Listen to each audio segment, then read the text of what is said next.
ವೀರಭದ್ರಪ್ಪ ಅಂತೇಳಿ ಪೆರೇಸಂದ್ರ ನಮ್ಮದು ಚಿಕ್ಕಬಳ್ಳಾಪುರ ತಾಲೂಕು ಜಿಲ್ಲೆ. ಸಪ್ತಗಿರಿ ಹಾಸ್ಪಿಟ್ಲಲ್ಲಿ ಬೆಂಗಳೂರಲ್ಲಿ ಹೆಸರುಘಟ್ಟದಲ್ಲಿ ನಮಗೆ ಒಳ್ಳೆ ಟ್ರೀಟ್ಮೆಂಟ್ ಕೊಟ್ಟರು. ಸಕಲ ಸೌಕರ್ಯಗಳು ಅಂದರೆ ಮನೆಯಲ್ಲೂ ಟೈಮ್ ಸರಿಯಾಗಿ ಊಟ ಹಾಕಲ್ಲ, ಅಷ್ಟು ಚೆನ್ನಾಗಿ ಊಟದ ವ್ಯವಸ್ಥೆ ಇತ್ತು. ನಮಗೆ ಚಿಕಿತ್ಸೆನೂ ಅಷ್ಟೇ, ಡಾಕ್ಟ್ರುಗಳು ಅಷ್ಟೇ ಹಾಸ್ಪಿಟ್ಲಲ್ಲಿ ನಮಗೆ ಒಳ್ಳೆ ಟ್ರೀಟ್ಮೆಂಟ್ ಕೊಟ್ಟು ನಮಗೆ ಎರಡು ಕಣ್ಣು ಸರಿಯಾಗಿ ಕಾಣಿಸ್ತಿರ್ಲಿಲ್ಲ, ದೂರದ್ದೇನು ಕಾಣಿಸ್ತಿರ್ಲಿಲ್ಲ. ಇಲ್ಲೂ ಚೆಕಪ್ ಮಾಡಿದ್ರು. ಆಪ್ರೇಷನ್ ಅಂತಂದು ಕರ್ಕೊಂಡು ಹೋಗ್ಬಿಟ್ಟು ನಮಗೆ ಹೆಸರುಘಟ್ಟ ಸಪ್ತಗಿರಿ ಹಾಸ್ಪಿಟ್ಲಲ್ಲಿ ಚೆನ್ನಾಗಿ ಚಿಕಿತ್ಸೆ ಮಾಡಿ ನಮಗೆ ಕಳಿಸ್ಕೊಟ್ಟಿದ್ದಾರೆ. ಸುಮಾರು ಒಂದು 20 ದಿನ ಆಗ್ತಾ ಬಂದಿದೆ ನಮಗೆ ಚಿಕಿತ್ಸೆ ಮಾಡಿ. ಈಗ ನಮಗೆ ದೃಷ್ಟಿ ಚೆನ್ನಾಗಿ ಮಾಮೂಲಿ ಹೆಂಗೆ ಕಾಣುತ್ತೆ ದೂರದ್ದು ಹತ್ತಿರದ್ದು ಸ್ಪಷ್ಟವಾಗಿ ಚೆನ್ನಾಗಿ ಕಾಣುತ್ತೆ. ಯಾವುದೇ ವಿಧವಾದಂಥ ನಮಗೆ ತೊಂದರೆ ಇಲ್ಲ. ಚೆನ್ನಾಗಿ ಮಾಡಿದ್ರು ಡಾಕ್ಟ್ರುಗಳು. ಒಳ್ಳೆ ಚಿಕಿತ್ಸೆ ಕೊಟ್ಟರು, ಚೆನ್ನಾಗಿ ನಮಗೆ ತಿಳುವಳಿಕೆ ಕೊಟ್ಟರು, ಇದೇ ಥರ ಇರಬೇಕು. ಅವರ ಹೇಳಿಕೆ, ಅವರ ಒಂದು ಮಾರ್ಗದರ್ಶನದ ಮೇಲೆ ನಾವು ಡ್ರಾಪ್ಸ್ ಹಾಕ್ಕೊಳ್ತಾನೆ ಇದ್ದೀವಿ ಇವಾಗಲೂ. ಇದೇ ಆಪ್ರೇಷನ್ಗೆ ಹೊರಗಡೆ ಹೋಗಿದ್ದಿದ್ರೆ ಒಂದು 25,000 to 30,000 ರೂಪಾಯಿ ಖರ್ಚಾಗಿರೋದು ನಮಗೆ. ಒಂದು ಪೈಸೆ ನಮ್ಮ ಹತ್ರ ತಗೊಳ್ದಿರ ನಮಗೆ ಚಿಕಿತ್ಸೆ ಮಾಡಿ ನಮಗೆ ಮನೆಗೆ ಕಳಿಸ್ಕೊಟ್ಟಿದ್ದಾರೆ. ಇದು ಒಂದು ವರ್ಷದ ಮೇಲೆ 1-2-3 ತಿಂಗಳು ಆವಾಗಿಂದ ದೂರದ್ದು ಕಾಣ್ತಾ ಇರಲಿಲ್ಲ, ಪರೇ ಬಂದಿತ್ತು. ನಮಗೆ ಸಕಾಲಕ್ಕೆ ಬಂದು ನಮಗೆ ಒಳ್ಳೆ ಟ್ರೀಟ್ಮೆಂಟ್ ಕೊಟ್ಟು ನಮಗೆ ತುಂಬ ಅನುಕೂಲ ಮಾಡಿಕೊಟ್ರು.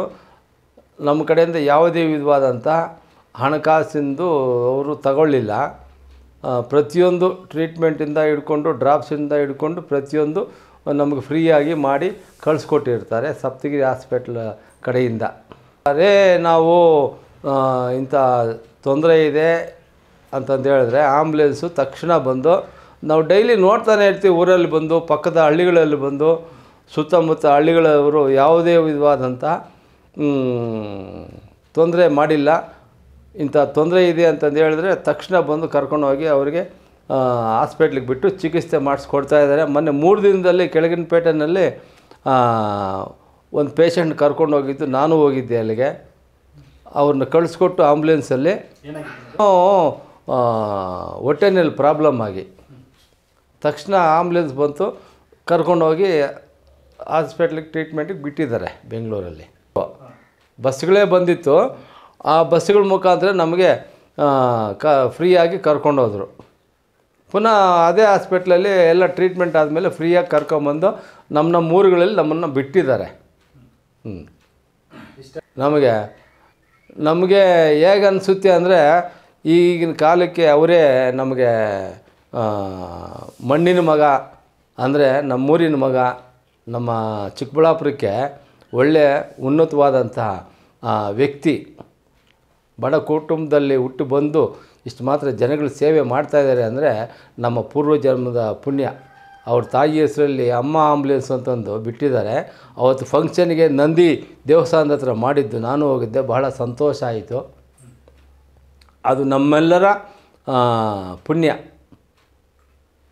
ಅದೇ ಪ್ರಕಾರ ಈಗಲೂ ನಡೆಸ್ತಾ ಇದ್ದಾರೆ. ಇನ್ನು ಮುಂದಕ್ಕೂ ಅವರ ಅವಧಿನಲ್ಲಿ 5 ವರ್ಷ ಇರಲಿ, 10 ವರ್ಷ ಇರಲಿ, 20 ವರ್ಷ ಇರಲಿ, ಇದೇ ಥರ ನಡೆಸ್ತಾರೆ ಅಂತಂದೇಳಿ ನಮ್ಮೆಲ್ಲರಿಗೂ ನಂಬಿಕೆ ಇದೆ. ಅದರಲ್ಲಿ ಹೋಗಬೇಕಾಗಿತ್ತು, ಕಾರಣಾಂತರದಿಂದ ಹೋಗಲಿಲ್ಲ. ಈ ವಾರದಲ್ಲಿ ಹೋಗಿ ಪುನಃ ಚೆಕಪ್ ಮಾಡಿಸ್ಕೊಂಡು ಬರಬೇಕು ಅಷ್ಟೇ. ನಮ್ಮ ಪೂರ್ವಜನ್ಮದ ಪುಣ್ಯ ನಮಗೆ ಇಂಥ ಶಾಸಕರಾಗಿ ನಮಗೆ ಸಿಕ್ಕಿದ್ದು. ಇವಾಗ ನಮ್ಮ ಕ್ಷೇತ್ರದ ಅಭಿವೃದ್ಧಿ ಚೆನ್ನಾಗಿ ಮಾಡ್ತಾಯಿದ್ದಾರೆ. ಹೀಗೆ ಮುಂದುವರ್ಸ್ಕೊಂಡು ಹೋಗಲಿ ಅಂತ ಹೇಳ್ಬಿಟ್ಟು ನಾವೆಲ್ಲ ಅವ್ರ ಬಗ್ಗೆ ನಾವು ಒಳ್ಳೆಯ ಅಭಿಪ್ರಾಯ ಇಟ್ಕೊಂಡು ಹೇಳ್ತಾ ಇದ್ದೀವಿ. ಇದರಲ್ಲಿ ಬೂಟಾಟಿಕೆ ಬೇರೆ ಒತ್ತಾಯದ ಮಾತುಗಳೇನೂ ಇಲ್ಲ.